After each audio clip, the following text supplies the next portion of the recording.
This is an MJA Inc. Investigations warning. This MJA podcast is rated E for explicit. Some details of a case and language used on this podcast might be upsetting to some of our listeners. Listeners' discretion is advised. And for those who are still with us, kick back and enjoy the show.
When there is an ending, there was a beginning. Every victim has a picture to paint.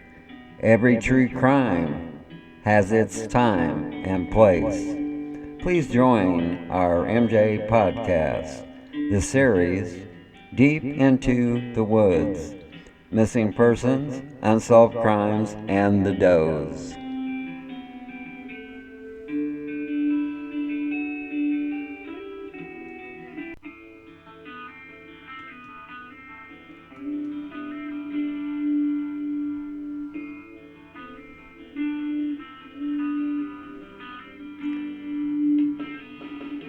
Welcome to our MJ podcast, this series, Deep into the Woods, Missing Persons, Unsolved Crimes, and the Does. My name is Mark, and I will be your host for tonight's podcast. Joining me later in the podcast will be our co-host and a guest speaker. We are coming to you from our Plattsburgh, New York, home office. This is episode 22, part 1. Welcome to Serial Killer Avenue. The Redhead Murders become famous because of the internet and is one of the most talked about when it comes to serial killers that haven't been caught yet. The Redhead Murders are a series of unsolved homicides believed to have been committed by an unidentified serial killer in various parts of the United States, including Tennessee, Arkansas, Kentucky, Mississippi, and Pennsylvania.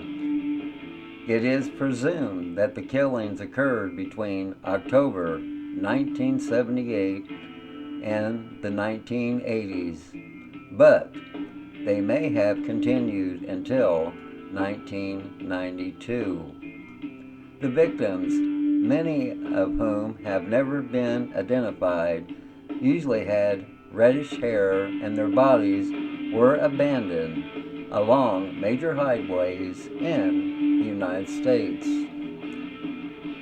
The thought by investigators was the victims were hitchhiking or engaged in prostitution.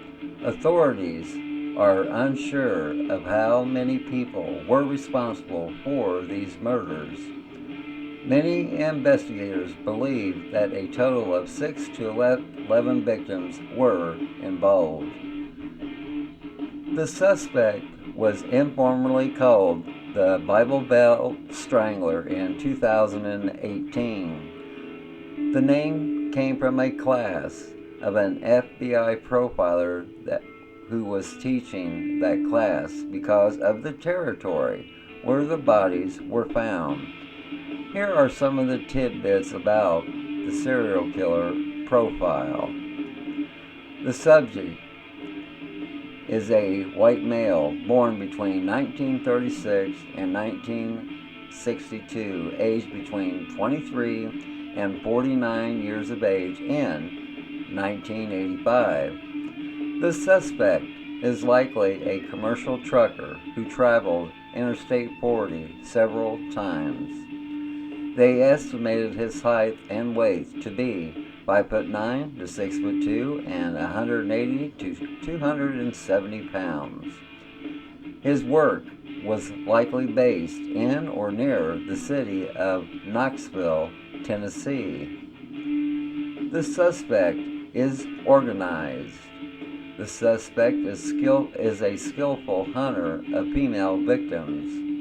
The suspect has above average social skills to be able to get close to the victims. The victims: the West Virginia victim, Jane Doe. On February 13, 1983, the body of a white female was found naked alongside Route 250 near Littleton in Wthers County, West Virginia.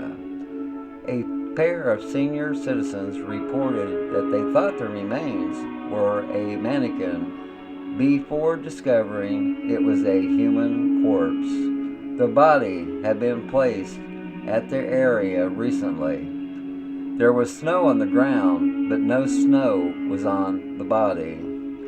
The evidence indicates she died at a different area and was transported to the location where she was found.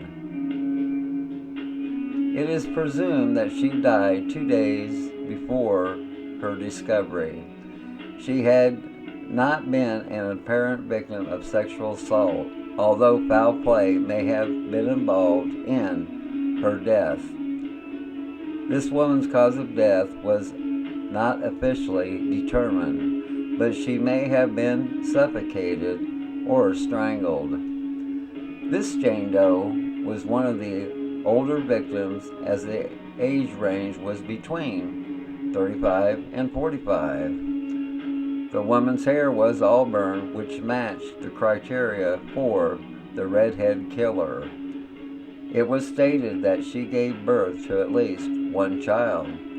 The woman's legs and underarms were shaven, indicated an attention to grooming not characteristic of a transient or hitchhiker.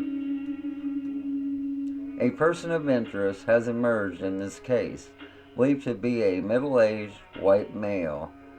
The man was last seen near the area where the body was found and could have been involved with disposing of her body. The victim herself may have been seen alive in Wheeling, West Virginia, as an employee or a customer at a bar. The West Memphis, Arkansas victim, Lisa Nichols. On September 16, 1984, the body of 28-year-old Lisa Nichols, who also used the last name of Jarvis, was found along Interstate 40 near West Memphis, Arkansas. Nichols was a resident of West Virginia. Authorities were not able to contact family members for some time, indicating she was estranged from them, resulting in her remaining unidentified for nearly a year. Her body was not identified until June 1985, 9 months after she was strangled and left wearing only her sweater. Nichols is believed to be part of the Redhead Murders.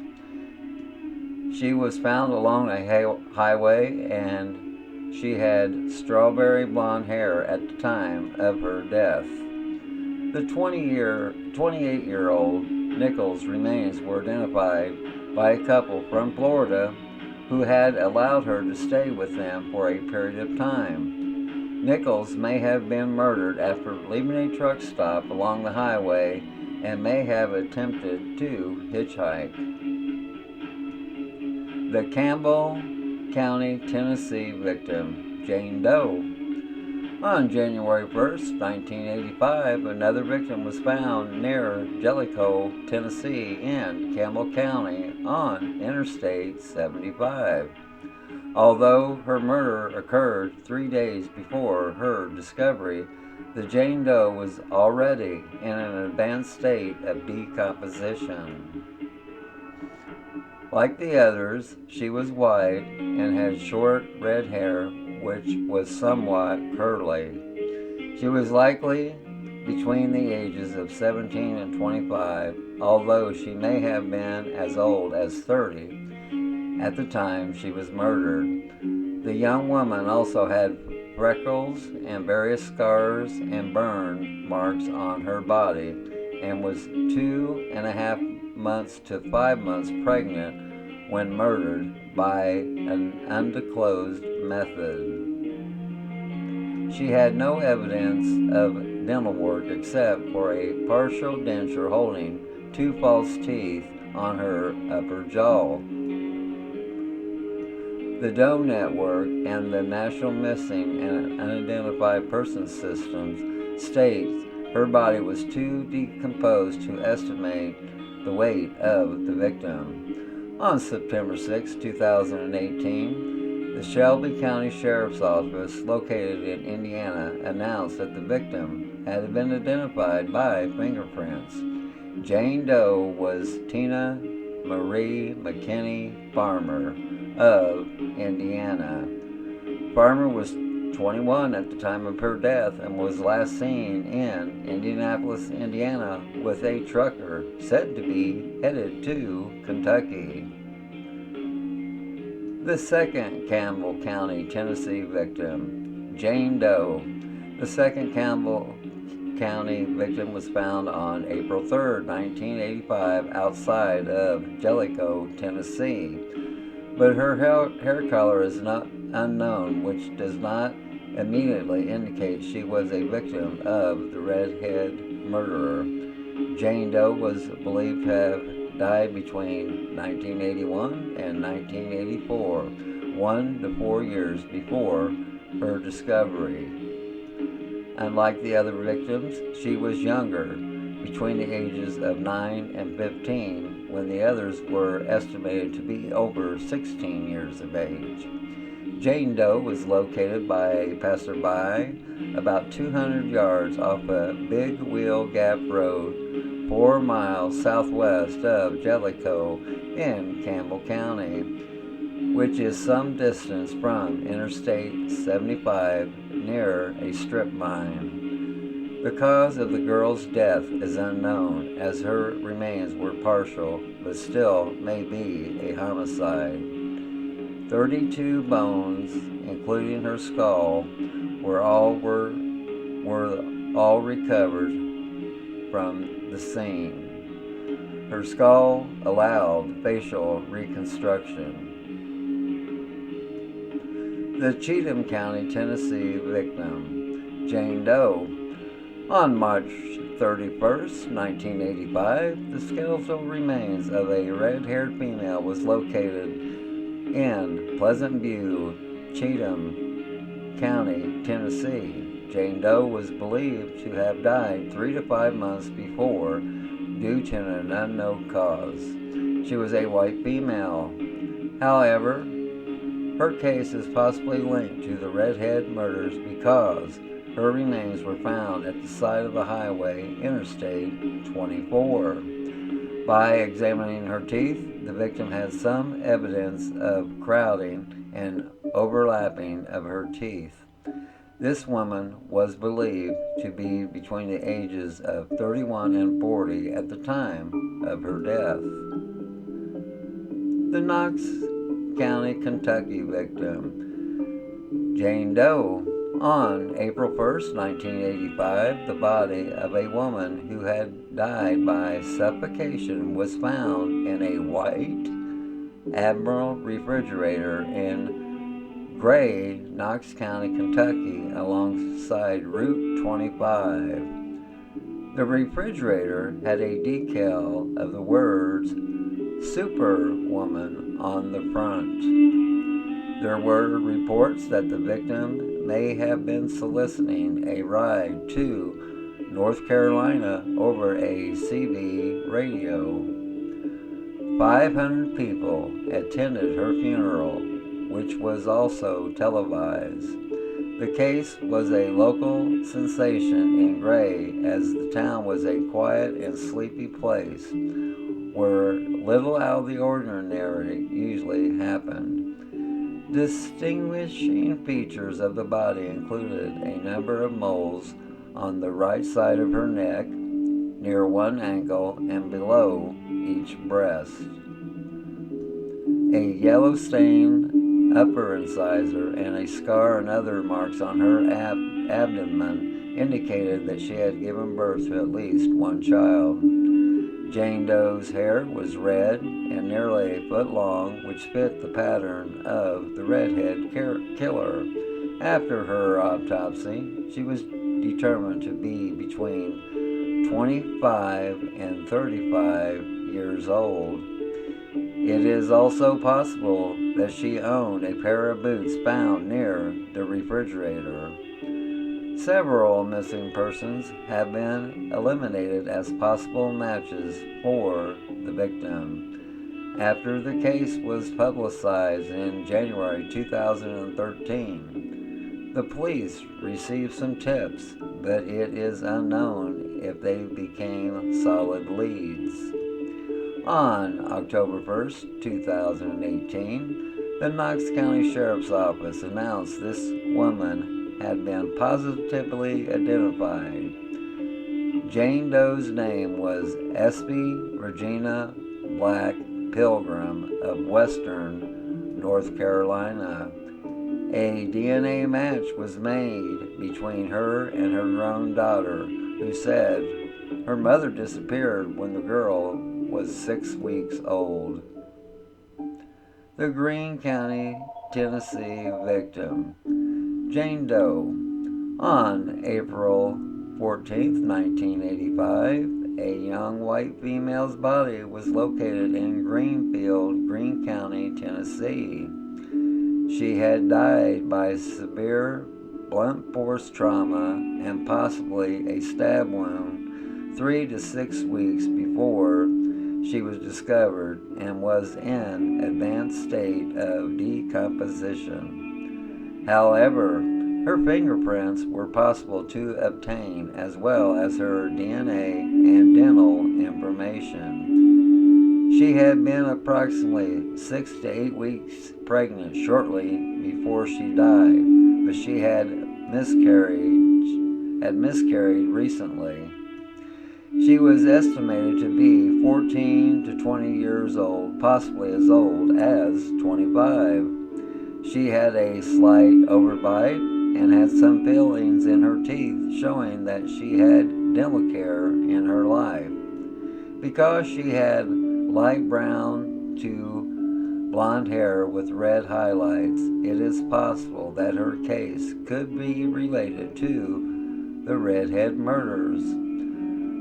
Authorities hoped in late April 1985 that they would identify her body by comparing fingerprints to other people's, but were unsuccessful.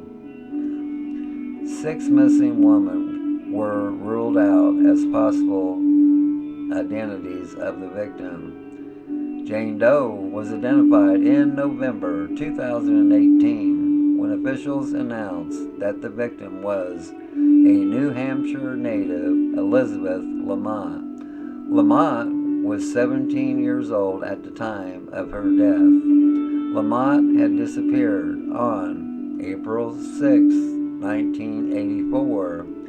She was identified through a DNA match after a DNA profile was obtained from Lamont's family by New Hampshire police in 2017. 17-year-old Elizabeth Lamont had been staying at a group home in Manchester, New Hampshire, and never returned to her family after gaining a furlough. The Lamont family was initially asked for DNA profile to compare to the adult woman victim of the Bear Brook murders. An unidentified girlfriend of the suspect who went by the alias of Robert Evans was known by the same first name as Elizabeth. Robert Evans was later revealed to be serial killer Terry Pender Rasmussen. Let's take a pause for the cause, and when we come back, we will talk about other possible victims of the Redhead Murders. Be back in a moment.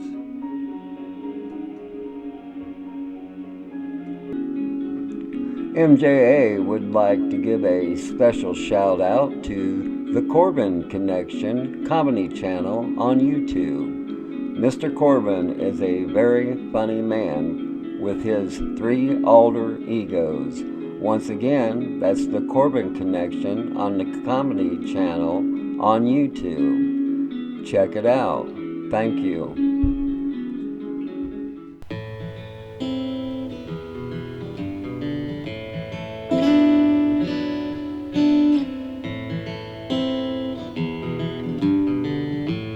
Ain't no sunshine when she's gone. It's not warm when she's away. Ain't no sunshine when she's gone. She's always gone too long. Anytime she goes away. Wonder this time where she's gone. I wonder if she's gonna stay. Ain't no sunshine when she's gone. In this house it ain't long. Anytime she goes away. I know, I know, I know, I know, I know, I know, I know, I know, I know, I know, I know, I know, I know, I know, I know. Hey, you ought to leave the young thing alone. Ain't no sunshine when she's gone. Ain't no sunshine when she's going. Only darkness every day. Ain't no sunshine when she's gone. She's always gone too long. Anytime she goes away. Ain't no sunshine when she's gone. It's not warm when she's away. Ain't no sunshine when she's gone. In this house it ain't no home. Anytime she goes away. Ooh.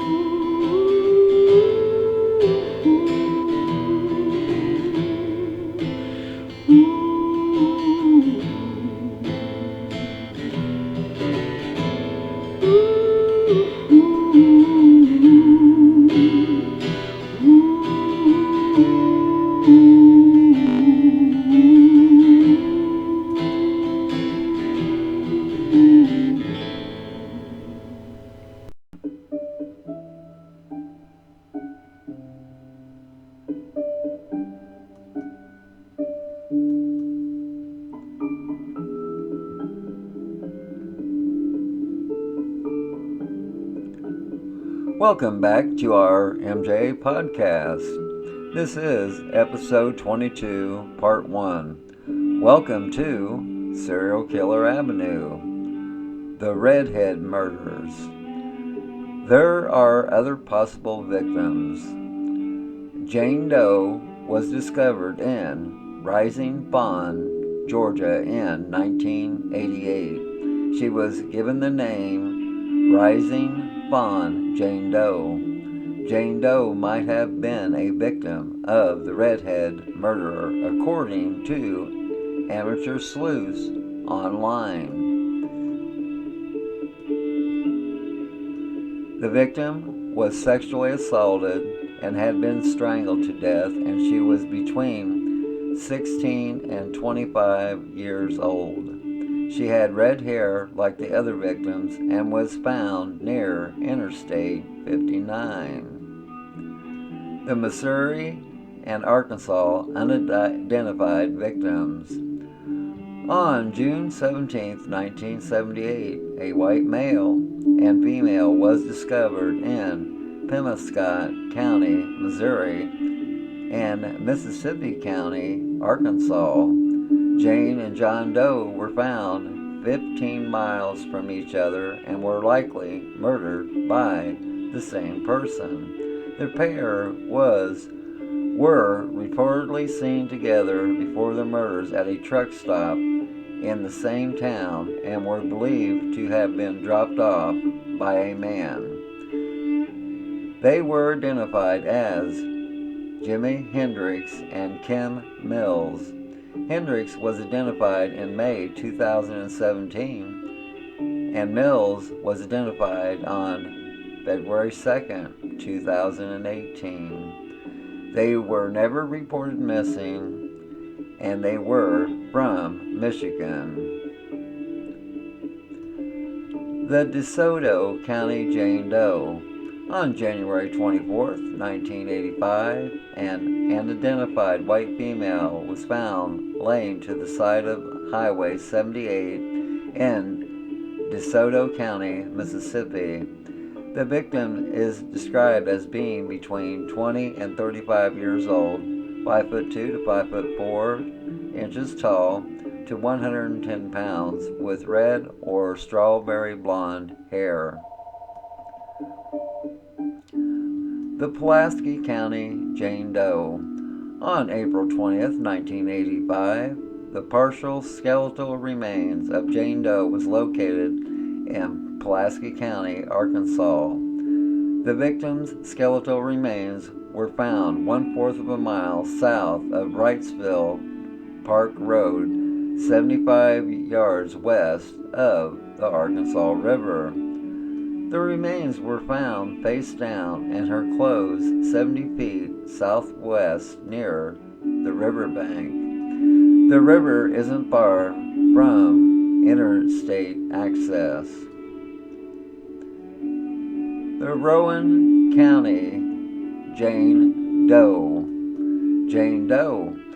On August 29, 1987, the Rowan County victim was found in Tennessee. She was a white female, and her body had been burned, unlike any of the other suspected victims. Jane Doe's estimated age was between 35 to 50 years old.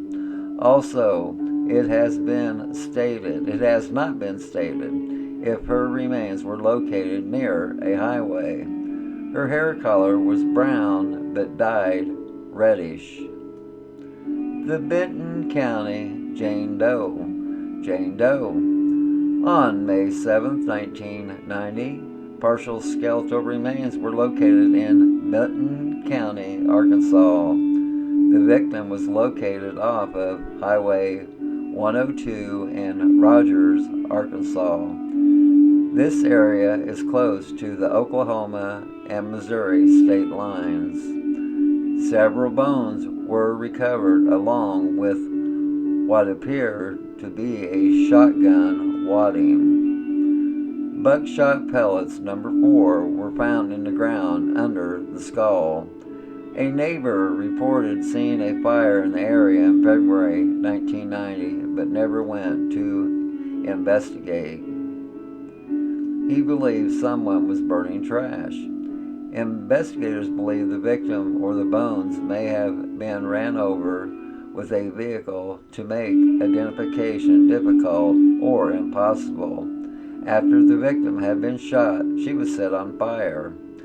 There wasn't enough remains to provide for a reconstruction. The Hebron Jane Doe. Jane Doe, on April 19, 1990, in Hebron, Ohio, the body of a female murder victim between the ages of 25 to 40 years old was located. The Jane Doe had been dead for approximately 12 to 24 hours before her discovery. Jane Doe was found outside of the Pilot gas station near the Interstate 70 and Ohio 37 exchange. She was only wearing a pair of underwear. Jane Doe was identified as Patrice Corley in August 2017. The 29-year-old Corley went missing in December 1989 from Louisville, Kentucky. Patrice was found beaten to death. It is believed that she is a victim of an unidentified serial killer who did the Redhead Murders. The Simpson County Jane Doe. Jane Doe. On October 9, 2001, the body of a white female victim of a homicide was discovered in Kentucky. The victim's partially skeletal remains were found by a survey crew. Jane Doe was on the shoulder of a northbound lane near a 12-mile marker in Simpson County alongside Interstate 65. This was just north of the Kentucky and Tennessee state line. It was some distance from the travel portion of the highway on a downward slope. The North Carolina victim, unsolved homicide. Jane Doe. The skeletal remains of a white female was discovered in March 1985. Jane Doe was located in North Carolina along Interstate 40. Jane Doe is identified on October 18, 2012 as Priscilla Blevins, who disappeared on July 7, 1975 from Charlotte, North Carolina. Blevins' cause of death has not been established. It is believed that she died in July 1975 at the time of her disappearance and that her body was dumped at the side of I-40 soon after her death. That's where Blevins remained until being discovered by a member of a highway work crew.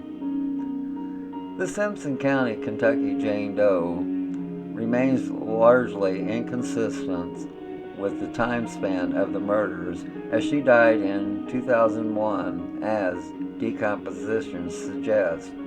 She was, however, found near Interstate 75 and had reddish-colored hair. It is believed that most of the victims remained unidentified due to being estranged or not close with existing family members. Some may not have been a native to the United States. In 1985, not long after the Greene County victim was found, the states of Pennsylvania, Tennessee, Arkansas, and Mississippi requested that the Federal Bureau of Investigations for assistance with the cases. There was inconsistencies with some of the victims, as some were found with or without clothing, and some had a sexual encounter before their murders. During the conference, it was stated that 4 victims found in Texas and a victim found in 1981 in Ohio, nicknamed the Buckskin Girl was ruled out as possible victims of the Redhead Murders in 1985. The investigation. A possible suspect emerged in the mid-80s when a 37-year-old trucker who attempted to strangle a woman with reddish hair but was later dismissed, although he had left her lying near a highway thinking she was dead. Another suspect was a 32-year-old trucker in Pennsylvania. The suspect was questioned after kidnapping and raping a young woman in the state of Indiana before she managed to escape. This suspect was also dismissed on other cases after being questioned by Tennessee police. We are going to take a pause for the cause, and when we come back, our co-host for tonight's podcast will be joining us along with our guest speaker. We will be back in a moment.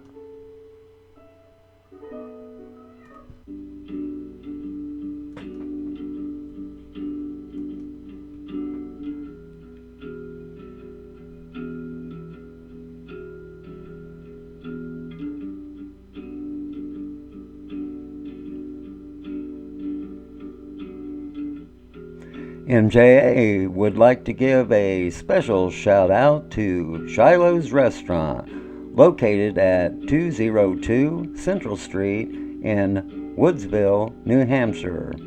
MJA and groups like ours have eaten there several times. The food is excellent and they serve alcohol.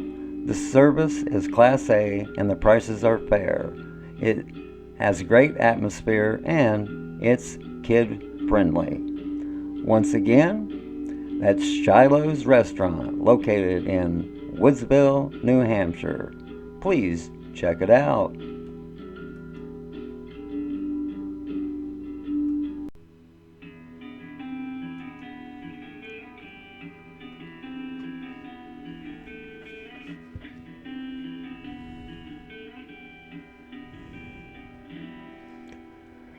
When there is an ending, there was a beginning. Every victim has a picture to paint. Every true crime has its time and place. Please join our MJ podcast, the series Deep into the Woods, Missing Persons, Unsolved Crimes, and the Does.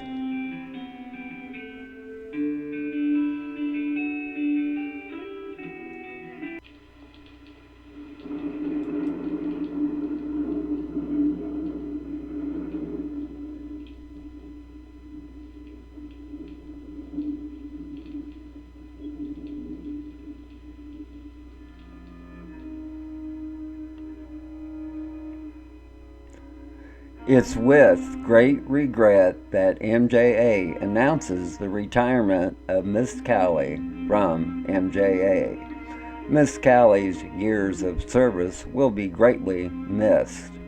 In some of our upcoming podcasts, you will hear her name as being the co-host to the show because those episodes were pre-recorded before she retired. We would like to introduce our new co-host, Olivia.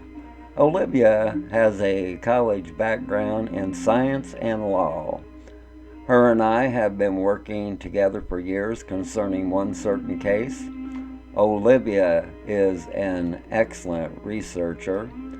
Olivia also wrote a report concerning our case in Louisiana by looking at the death room photos. By using science, Olivia proved that the death room had been staged. That report ended up getting published by the media in Louisiana and at least in 5 other states. It proves that our victim was murdered. You will enjoy Olivia's input to the cases our podcast will cover. Thank you, and Be ready for our upcoming episodes.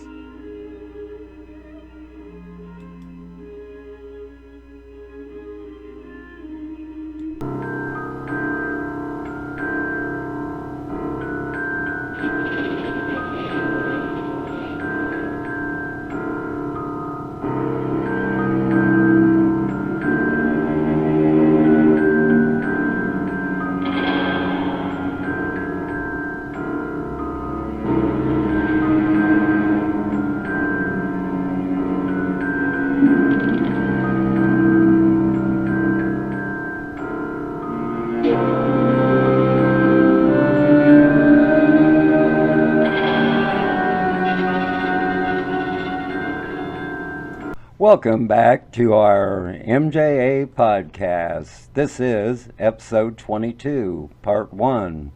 Welcome to Serial Killer Avenue, the Redhead Murders. We are on the line with our co-host, Olivia. How are you doing tonight? Doing well, thank you. The Redhead Murders became famous because of the internet website postings and talking about unsolved crimes. Serial killers that haven't been caught yet are always a very hot topic on the web. Olivia, what do you think about these cases in this episode? It's hard to say. It seems like they have They like redheaded women, and as I read about some of them were pregnant, and their profiles seem similar in some ways, some not, and it seems like most of them were. I want to say, I don't know, were they runaways or hitchhikers, or it's just not clear to me what they were doing. Well, some of them had been cited at different truck stops. Okay. But now we really can't say about the Jane Does that haven't been identified yet. But is it possible they were prostitutes? And they were at truck stops? I believe yes, that was a very good possibility in the investigation. Yes. Okay. And do you think any of these cases can be solved? I think any case can be solved, but unfortunately a lot of them become cold cases because there's so many disappearances and murders in this country. And there's, just not enough law enforcement. I think current things come up and they forget about the old things, so they just get forgotten and they become cold. And what do you think it's going to take for law enforcement to catch this serial killer? What I would do, personally, if they could get a female officer that's a redhead and maybe have her at one of the truck stops and have her monitored, I think that's the only way you would catch the serial killer. And do you think the same killer is responsible for all of these killings? I would say yes. And Olivia, since many of these cases are Jane Doe cases, do you think that has hindered the investigation? I think so, because I think when it's different when someone has a name as opposed to being a Jane Doe. I think if it's a person, it doesn't seem like a lot of these girls had family members. So with the push of the family to find the missing person, as opposed to someone, just a Jane Doe, as you're speaking of, I think they get forgotten about. Okay. And do you trust the profile that the killer could be a long-haul truck driver? It could be a truck driver. I also remember back in those days, the door-to-door salesman. However, these girls were at truck stops. It could be any occupation. If they're picking them up at truck stops, then I would say a truck driver, yes. But I go back to, it's not clear whether they were were any of them in their homes when they were picked up, or they were just basically at truck stops where they were picked up? Well, see, there's lot of information on some of these cases. They don't have a clue. So, you know, like I said, it's like flipping the coin, you know. Yeah. And Olivia, in the 1970s, the 1980s, the 1990s, can you think of any other jobs that could account for traveling to several states? I'm thinking of like I said before, the traveling salesman, the Fuller Brush guy, you know. They used to go door to door, travel state to state, try to make sales in different states. Okay. I don't know much about the South, but I know up here in the Northeast we did have salesmen that came door to door. Yeah. And remember the Fuller Brush guy? Or you don't remember him? Oh, yeah. Well, I remember the Kirby vacuum cleaner.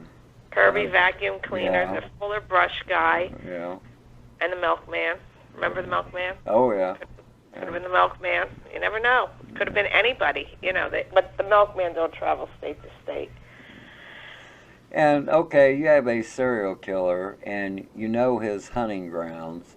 What would you do to catch the killer? I'm going to revert back to my prior answer involving law enforcement. I would put a female officer out there that fits the description of these women and see if anything happens. Okay. And at this time, we're going to take a short pause for the cause, and when we return, more questions with Olivia concerning the Redhead Murders. We will be back in a moment.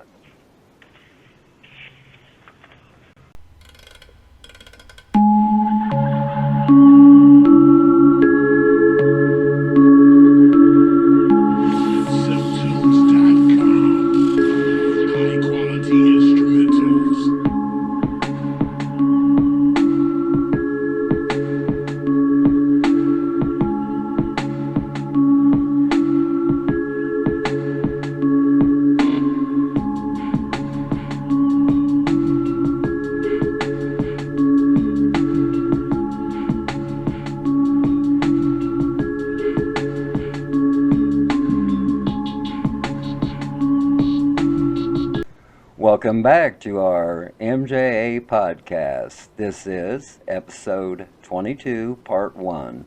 Welcome to Serial Killer Avenue, the Redhead Murders. Olivia, do you think this killer is successful because of his social skills, or do you think he used money or drugs to entice the female victims to go with him? Like I said before, I think some of these females, if not all, were into prostitution. So I would say money, if that's the case. And then he could have possibly drugged them to perform sexual acts on them, to harm them. And as an investigator, you connected the cases to each other. Would you visit each dump site where the bodies were found? Yes, I would, because as I've learned from you, and speaking with you, there's always DNA left. It doesn't matter how far you dig, there's got to be some kind of DNA in these spots where the bodies were. Yeah, see, that's another thing about that, with most of the victims being found and the evidence they do have, it's all up in the air as far as a DNA match. And yeah, I know this happened before DNA really came in, but you would think they would have that evidence in storage. They have to have something, yeah. And plus, there's always something left behind that through the years can get buried into the ground. Yeah. That's my thoughts. Yeah, and if the killer is a long-haul trucker, what would be some of the things you would do to track him? It's hard to say, because you would have to know what specific trucker is committing these crimes. If you have an idea of who, Possibly nowadays, I know the police have these trackers they can put on vehicles, and it would show up each spot he stopped at. Okay. And also, if you know who it is, I would get DNA from them if you can somehow. Yes, and just a few years ago, there was 3 long-haul truckers caught as being serial killers, but one of them was too young to be involved in any of these cases. But Mendenhall and Lawson, they're in the age group to where these could be some of their victims. And some of the states was also on some of their truck routes. Well, I would somehow put a camera in that truck, in their trucks, or, you know, the police have ways of doing things that you don't know, you know, or possibly put a tracker, like I said, on that truck. It's easy. All you do is put it under the wheel somewhere. And if it stops and if somebody disappears in that truck stop area, that would be your killer. Well, so then, in the basis of doing that and getting a warrant, you would have to level the playing field and actually have actual evidence to do that. And right. Unless, like I said, unless a rogue detective just wanted to get that he was after the right subject, and he don't use that video evidence, but right. he develops a case from that. Right. Yeah, there's many ways around that. I mean, I believe if they had a suspicion about a certain trucker, if they spoke to whoever owns the trucking company, they could, in fact, get a warrant and say they want to put a camera in this truck. Just, you know, but, you know, it's, you don't know if you could trust the owner of the company to tell the trucker, well, there's going to be a camera in your truck, you know. Yeah. So, you know, you got to be careful all around. But nowadays, it's easier, as opposed to back then, to catch someone. The technology is more advanced. And Olivia, do you think at some point the victims knew something was wrong and they were in danger? I definitely do. I mean, as a woman, sometimes you get a sixth sense, and you got to laugh at this, that you feel like something's not right. But I've never been in a situation where I was uncomfortable, but I've heard other people, you know, coworkers or whatnot, that are in the dating field, and they just got a sense that something was not right. So I believe you get a feeling something's not all what it's going to be. It's going to turn very, very bad. Okay. And what would be some of the reasons this serial killer favors redheads than anyone else? It's hard to say. You know, I'm going to go back to Son of Sam, and, you know, I remember that they had thought that he was after a certain color hair, and everybody was dyeing their hair the opposite color. It depends on, some men like blondes, some men like redheads, some like brunettes. You know, it's just, serial killer is not wired correctly. You know, there's something not right up there, so you can't tell what triggers them, but... Okay. And do you think this killer has a purpose for killing redheads and dumping them along highways? Like, once again, I can't get into the mind of a serial killer. I don't know how, what their purpose is, why. It could have gone back to maybe their childhood, maybe somebody in their childhood, their mother or somebody, a relative was a redhead, and she caused them harm, say she was abusive to them, and he has a hatred for redheads. That's how I would think. Yeah, well, that fits into my next question. Do you think this serial killer is on a mission since he only picks redheads? Definitely, definitely, yes. Yes, it's something from his past. I mean, people don't just kill. I'm sure you've seen millions of serial killers. You've dealt with cases with serial killers, you know, and it's very rare that people choose a certain hair killer. I mean, you want to kill a woman, Doesn't matter if they're blonde, dark-haired, or redhead, but this person definitely has an issue with redheaded people. Yeah, yeah. And why do you think some of the victims were sexually assaulted and some were not? Because he doesn't want to get caught, and he doesn't want to follow the same pattern. Okay. In other words, if, all of them were sexually assaulted, maybe there's a way that they could put into their computers. I don't know back then how advanced the FBI or the police were. Definitely not like it is now. But if they see a certain pattern, there's maybe people that are in some kind of system that have assaulted people sexually, so they're going to do things in a different way. They're not going to repeat the same thing. They're going to try to throw off the police to make it look like it's not the same person. There's two different people doing this. Okay. And do you think it's possible that this killer has another MO that hasn't been detected yet? Well, when was the last incident? 2018? 2018 was the last incident, right? I believe that's when one of the victims was found. I don't know what exactly. 1985. It looks like the 80s. He could be, you don't know, he could be dead. Whoever did this, I don't know how old this person was when these incidents started. He certainly could have chosen another MO, and it's not been detected. But just the fact that these girls were all redheads, it's a pattern. So he's either possibly in jail for some other crime, or he's passed away. That's what I'm thinking. I don't think it's been a long span. The 80s to now is a long time. It's, 30, 40 years? Yeah, well, now we know Mendenhall, he started right out of high school at 19 years of age, and he became a long-haul trucker, so he could possibly be one of the killers involved in some of these killings, or he could be involved in all of them, because he didn't get caught until the 2000s. Is he in jail? Oh, yeah.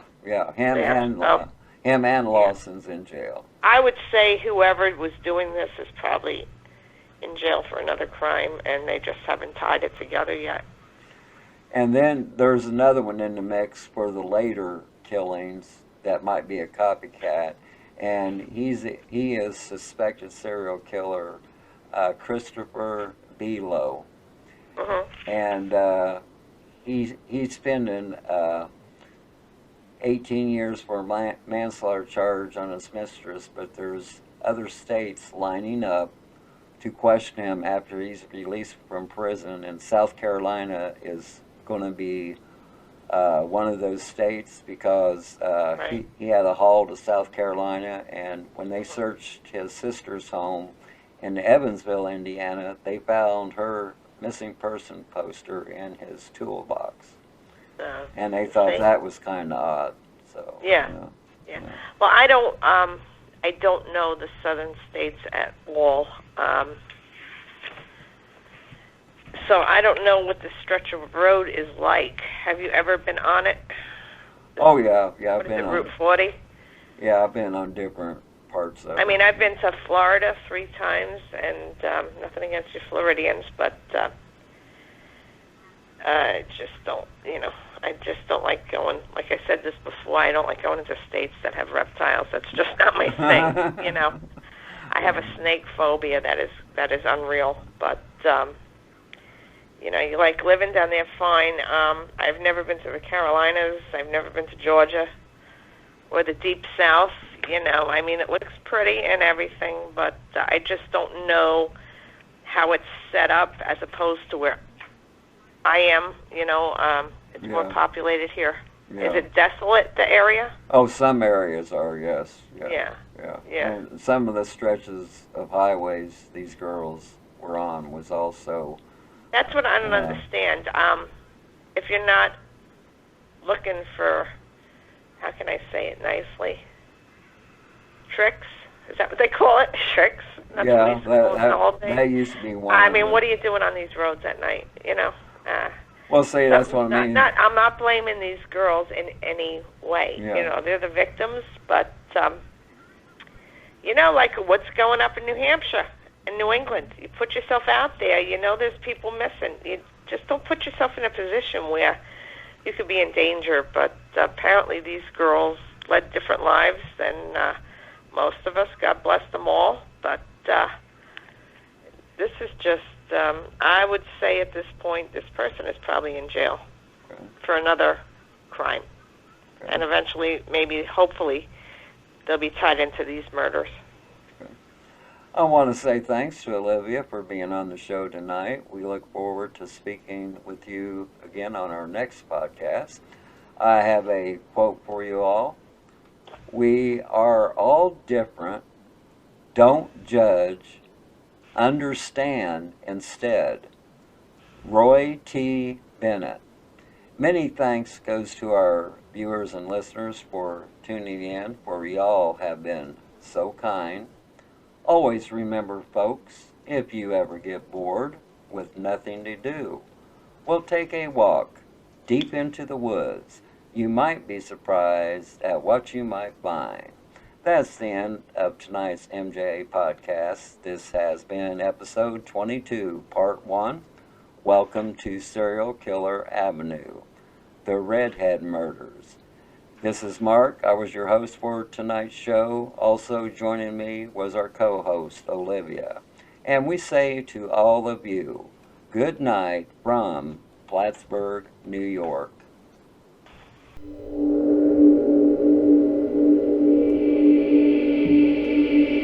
All my friends are heathen, take it slow. Wait for them to ask you who you know. Please don't make any sudden moves. You don't know the half of the abuse. Welcome to the rooms of people who have rules for people that they love one day, docked away.